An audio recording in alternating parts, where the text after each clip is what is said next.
Hello, American Patriots. Douglas Ducote here.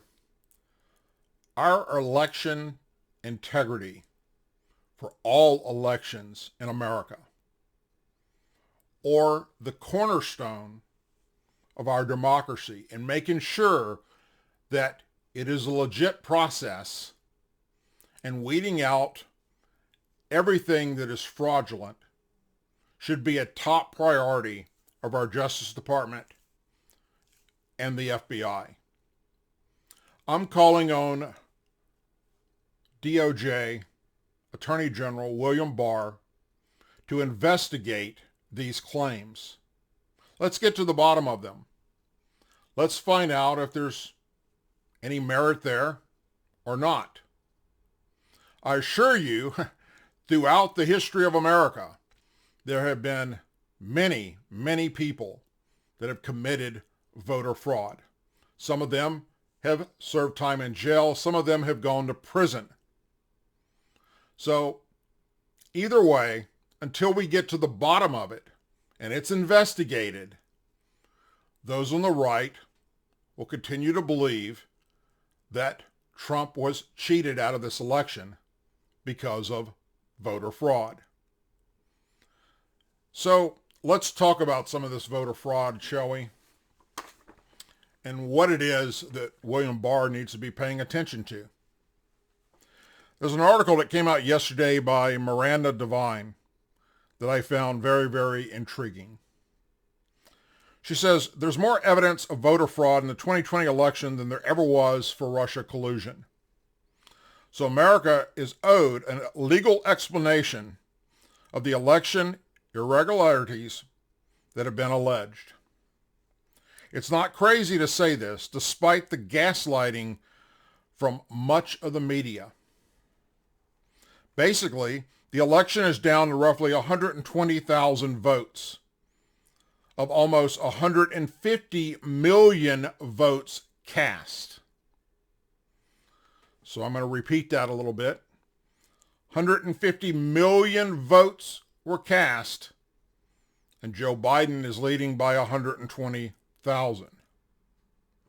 That's 0.08%, a tiny margin by anyone's reckoning.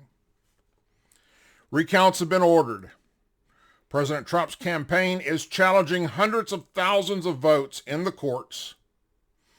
5 swing states are within 1%, all with Joe Biden in the lead.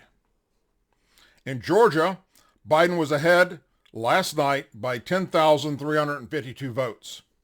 In Arizona, he was ahead by 19,438 votes. In Wisconsin, 20,540 votes.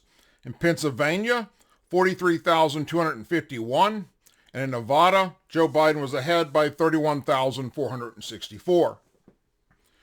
It is not outlandish or unprecedented to accept the possibility that at least some of those margins may be erroneous, whether through human error or, indeed, fraud. Electoral fraud is not unknown in America. Probably the most famous example was in the 1960s, when Chicago Mayor Richard DeLay allegedly rigged the ballot for John F. Kennedy. Dead people were found to have voted, and 677 election officials were indicted. Due to the pandemic, around 40% of votes in Tuesday's election were cast by mail, double the percentage in 2016.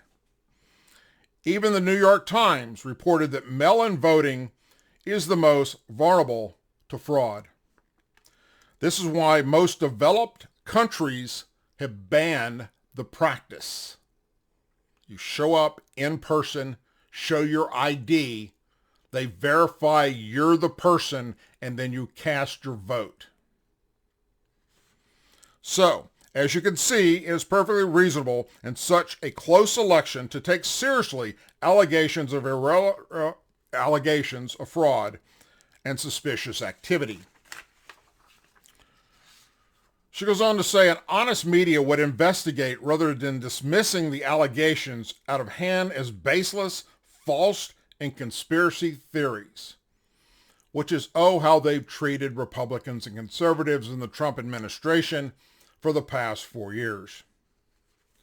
The Trump campaign's legal team said that in Pennsylvania alone, 600,000 ballots are in question because they were counted without any poll watchers observing to ensure they were legitimate, as state law requires.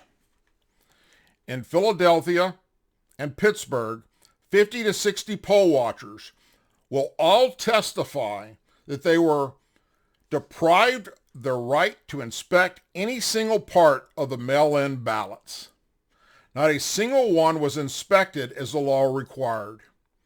Even when a court order was obtained to allow the Republican inspectors to get 6 feet closer, what did they do? They moved the people counting the votes 6 feet further away. It's really simple. If you have nothing to hide with these mail-in ballots, then you allow the inspection. Trump lawyer Sidney Powell said that 450,000 ballots have been found with only votes for Biden and no down ballot selection, which she regarded as suspicious. You think? She said that 2 pieces of software called Hammer and Scorecard were used to flip votes from Trump to Biden in some pre-election voting ballots. As well, Georgia Secretary of State Brad Raffensperger announced an issue involving reporting of votes in Fulton County on Friday and said he had sent investigators to the site to look into this. Pennsylvania postal worker Richard Hopkins alleged that Erie postmaster Robert Wetzenbach had told workers he was backdating the postmarks on the ballots to make it appear as though the ballots had been collected on November 3rd, despite them in fact being collected on November 4th and possibly later.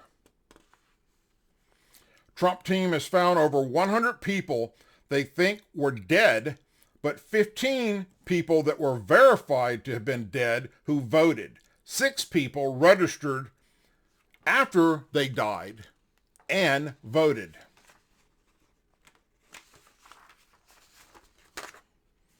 All of this may not amount to a hill of beans, but it deserves to be examined, or otherwise 71 million people who voted for Trump may end up believing the election was stolen. I agree. This is no longer about any single election. This is about transparency. Every vote needs to be counted, and the election needs to be certified after that is done, along with the investigations. Whatever comes of the allegations, in reality, nothing is more important than the 2 Georgia U.S. Senate runoffs in which control of the Senate may depend. Since neither Republican David Perdue and Kelly Loefflin have reached the 50% threshold in votes required under Georgia law to win outright, there has to be a redo on January 5th. If they both were to lose, the U.S. Senate would be deadlocked 50-50, with the Vice President Kamala Harris having to decide vote. In other words, the Democrats would be in control of nothing and would impede their radical agenda, including the Green Deal, packing the Supreme Court, and adding 2 new states. In the end, it's worth remembering that the situation we're in today is not unprecedented. It took 37 days for the legal ballots to be sorted out after they were close 2000 election, and George W. Bush was declared the winner. So why the unseemly rush now for Biden to declare victory, as he did in one of his weird car-parked appearances Saturday night? His son, Hunter Biden, currently under FBI investigation, was on stage fully clothed and minus the crack pipe, which was nice. Of course, Trump's team will have to provide concrete evidence of systemic fraud, enough to flip the election results, enough in states to make a difference to the outcome. It's a very high bar. But then again, we're in 2020 and stranger things have happened.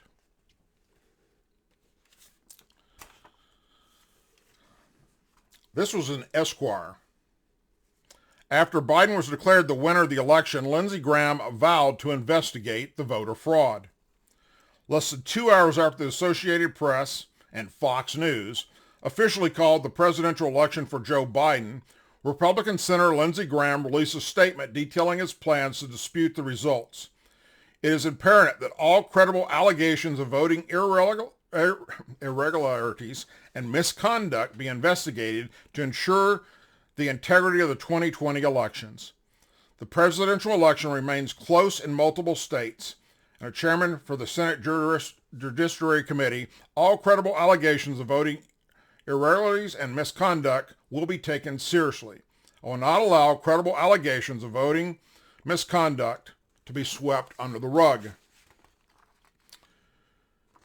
He goes on to say, in this case, the credible allegations Graham is referring to is the sworn affidavit of Richard Hopkins, who I just told you about, the postal worker in Erie, Pennsylvania, who alleges that United States Postal Service officials discussed the plan to backdate and count late arriving ballots.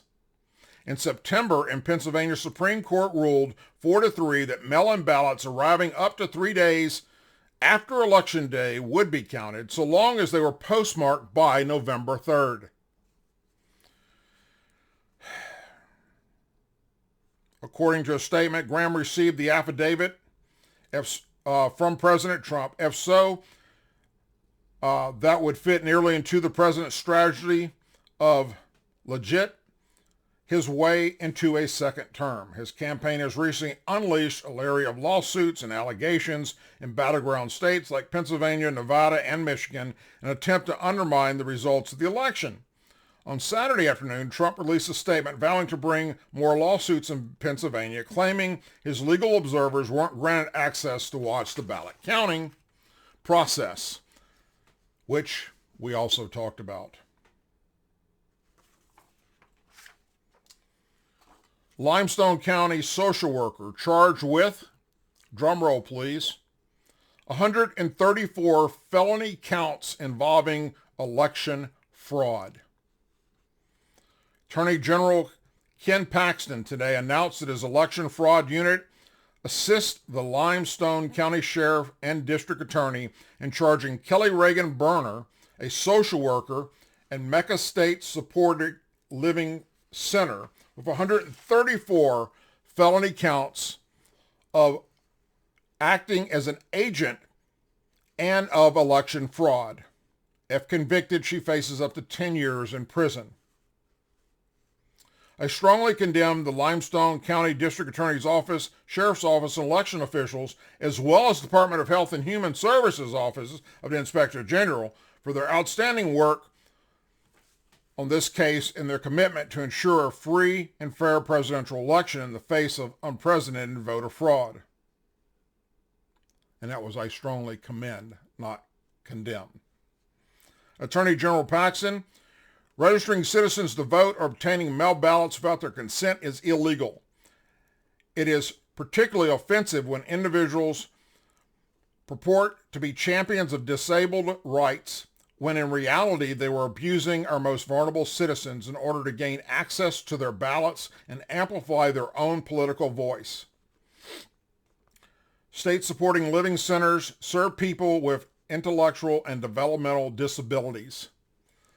Berner submitted voter registration applications for 67 residents without their signature or effective consent, while acting as their agent. Under Texas law, only a parent, spouse, or child who is a qualified voter of the county may act as an agent and register a person to vote, after being appointed to do so by that person. None of the SSLC patients gave effective consent to be registered, and a number of them have been declared totally mentally incapacitated by a court, therefore making them ineligible to vote in Texas. And last, Michigan Joint Senate and House Committee moves to investigate voter fraud allegations. A joint Senate and House committee met and made a decision to adopt subpoenas of records from the state for the purpose of investigating claims of fraudulent voting practices in Michigan, while across the street, hundreds of pro-Trump protesters applauded the decision. Poster Mark Springer said he received a number of other people's ballots in his mailbox. I got 7 mail-in ballots sent to my apartment. Everyone got some. Some of them had people who haven't lived here in over 10 years. Some were people that were dead. District 5 Representative Cynthia A. Johnson and District 108 Representative Bo Levine were in attendance. The main argument made by those opposed the investigation is a lack of evidence. It is unfair for the Democrat Party to stand here and whine and complain and scream and yell that we want some type of coup of the government and just hand the thing to Trump illegally and forget about everybody and everyone that serves at a local level who are within 1 or 2 or 10 or 15 votes. Meanwhile, there are thousands of people in this state that have firsthand, they believe, knowledge of illegal votes being cast. And that is not fair to our local elected officials. Representative Johnson became emotional when asked about her thoughts regarding the demand of a recount. I'm embarrassed that we've had to come here today to put doubt in the process. Every vote should count. For them to say, well, I got a phone call from the person and that person, hell, we get this, a lot of untruths from this White House, supposedly they said. Representative LaFleur asked the public to be patient as they move forward with the investigation. That is just a very short look into what's happening across the country at this moment. And there are literally thousands of people. Some are working for the post office. Some are poll watchers. Some are Democrats that stepped forward and said, we witnessed things happening that are not legal and not legit. This must be looked into. Every single allegation must be looked into. If the investigation shows that there's nothing there, then there's nothing there. We move on. But until that happens, we don't move on. We do not concede. We do not turn this over to become a socialist country hell-bent on destroying everything that our forefathers fought for. We do not turn it over to Joe Biden and Kamala Harris and AOC and Ilhan Omar and Rashid Tlaib and Anna Presley and all these American-hating people. It is very important that our election process be legit, that it be put forward in a way that everyone is comfortable was legit. As always, please say a prayer for our men and women serving the United States military, our veterans, our law enforcement officers, our first responders, their families, our angel families, our blue and gold star families, our president, and our country. William Barr, now it's up to you. Step forward, come to a microphone, hold a press conference, and tell the American people if you're going to investigate this or not. We deserve at least that from you and your leadership. Thank you, everyone. Take care and have a blessed day.